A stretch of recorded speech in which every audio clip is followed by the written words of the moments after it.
हरे कृष्णा, जय श्री प्रभुपाद। आज हर इंसान स्ट्रेस में, किसी को ऑफिस की डेडलाइन दबा रही है, तो किसी को फैमिली की जिम्मेदारियां परेशान करती है और किसी को तो फ्यूचर का डर है। लेकिन इसके पीछे का असली कारण क्या है?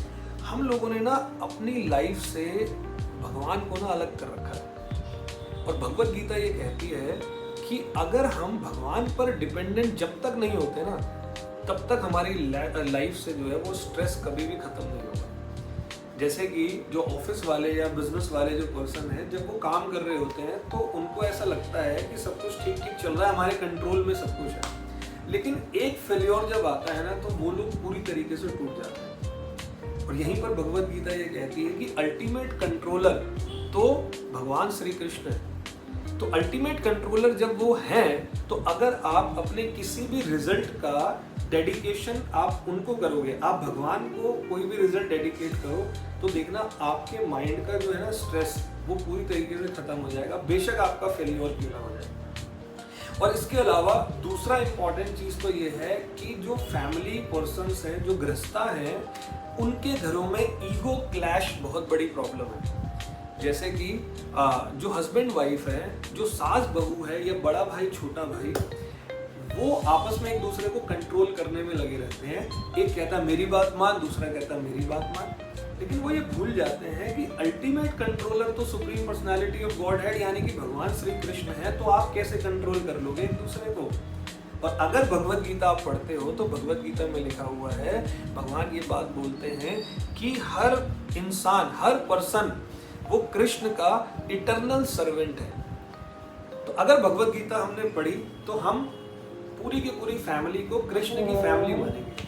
और उसके बाद क्या होगा? हमारे बीच में जो क्लैश हैं वो खत्म होंगे, प्रेम और शांति आएगी। और तीसरा तो स्ट्रेस और एंजाइटी, यहाँ तो बहुत बड़े बड़े व्यापार चल रहे हैं। हम लोगों का स्ट्रेस और एंजाइटी में ये जो मॉडर्न लाइफ की बहुत बड़ी सोल्यूशन जो समस्या है, यहाँ पर अलग अलग मेडिटेशन एप्स आ गए हैं, थेरेपीज आ चुकी हैं, एंटरटेनमेंट आ चुका है। लेकिन आप सभी जानते हैं ये सब कुछ टेम्पररी है।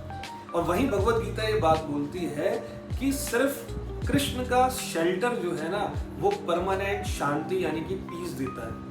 जैसे कि अगर आप हरे कृष्ण महामंत्र का जप अगर ध्यान पूर्वक करते हैं, तो नेचुरली आपके मन में इतनी बढ़िया अच्छी वाली शांति आएगी।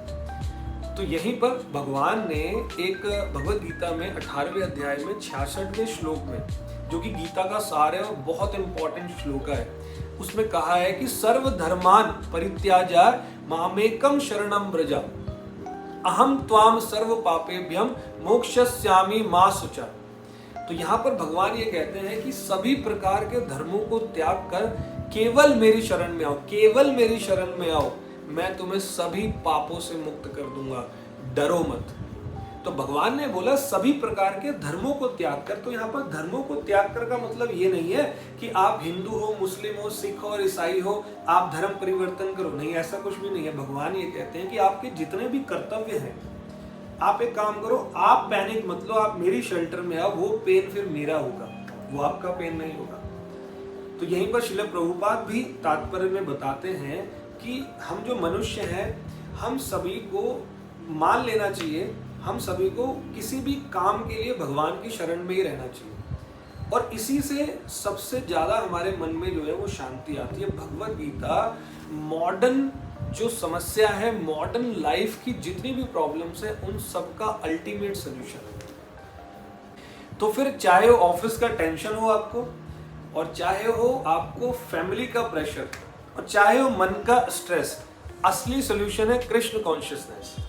तो भगवत गीता ये कहती है कि surrender to Krishna and you will never be disturbed. तो फिर मैं आपसे एक छोटा सा प्रश्न पूछता हूं कि अगर आप रोज 10 मिनट भगवत गीता या चैंटिंग को देते हो, तो क्या आपकी लाइफ के अंदर शांति या बदलाव नहीं आएगा? तो अगर आप दे रहे हो 10 मिनट, तो आप अपनी राय मुझे जरूर बताइए और मैं आपके कमेंट का वेट करूंगा।